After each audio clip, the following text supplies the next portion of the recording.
Hey, what's going on, everybody? Video 44 coming at you with another video. All right, so I was listening, reading, laughing at Stan Van Gundy and Kevin Durant because Stan Van Gundy made an awesome point. Kevin Durant agreed with it by using a certain slang, and Stan Van Gundy wasn't aware of the slang.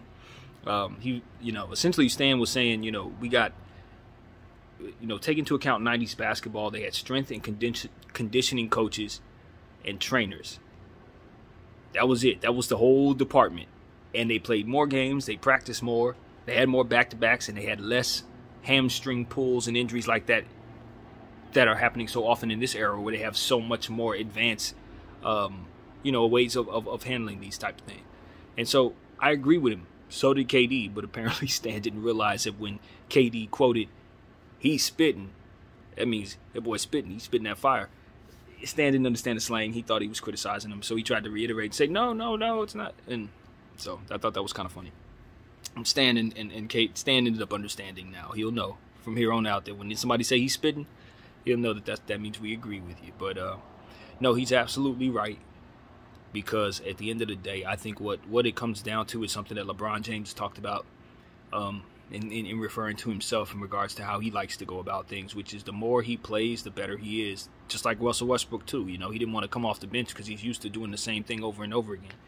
And I'll tell you the truth, for me, physically, I'm finding it's actually the same thing. I need a great balance of rest and work, because if I don't get the right amount of both, I'm more likely to hurt myself or get injured. But if I keep up the regimen, no matter how strenuous it is, if I can add to it and rest necessary, where necessary to heal, which I'm doing right now, believe it or not, then I'll always be able to build.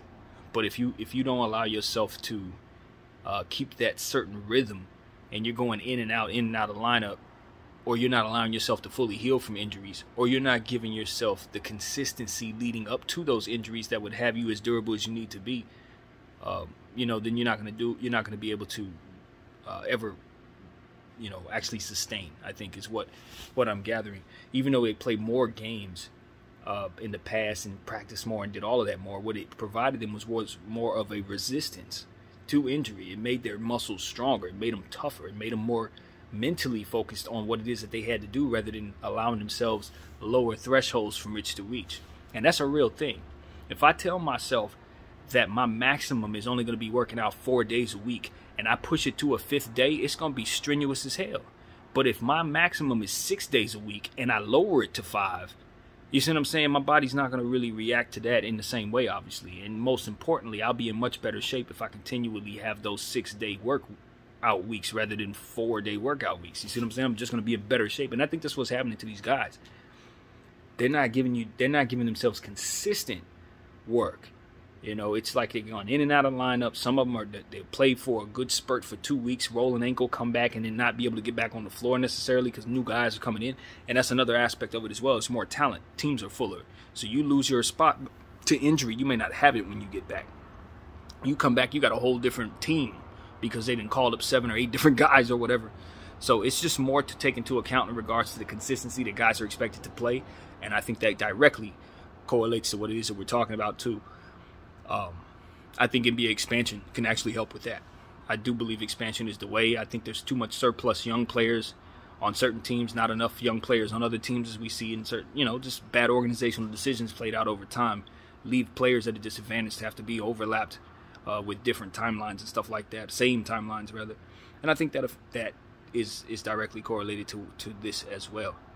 But at the end of the day, the NBA is going to have to figure out how to stagger their schedule out a bit better, so that these teams can manage their schedule a bit better, manage their players, and just continue to study the science. I do believe studying the past will help with a lot of things. I haven't necessarily been referring to that when considering studying the past. I've been thinking more so about different, concepts of how to win on the court. But studying the past is the way to go right now. I really believe that a lot of the forefathers had it right in regards to how they handled the 82-game schedule. Taking games off just gives you a lower threshold from which to reach. I think players need to take this load management stuff and really consider the back end of it. Because even though they may think they're helping themselves from taking on injury by playing less, they may actually be giving themselves less of resistance to what it is that they're going to be going up against. When you consider the evolution of players, guys are 10 times faster and stronger. We'll just talk more about it in football than basketball, but it's relevant. It's relevant in everything. Then you just got to take that into account and weigh that against what it is we're talking about as well. So it's a lot, man. It's a lot to consider. My thing is not necessarily lowering the amount of games, because I think that's going to hurt them on the back end in a different way. I do like the exploration of tournament games and breaks in the season. But when you experiment with that, again, you're toying with this. So that's something to consider as well. But yeah, a lot of growing injuries, a lot of hammy injuries, a lot of stretch type stuff. You know what I mean? Obviously, I'm not a doctor or even someone who would know enough about it to talk about it more than I am. But I think it definitely correlates to how guys are giving themselves the consistency of working out.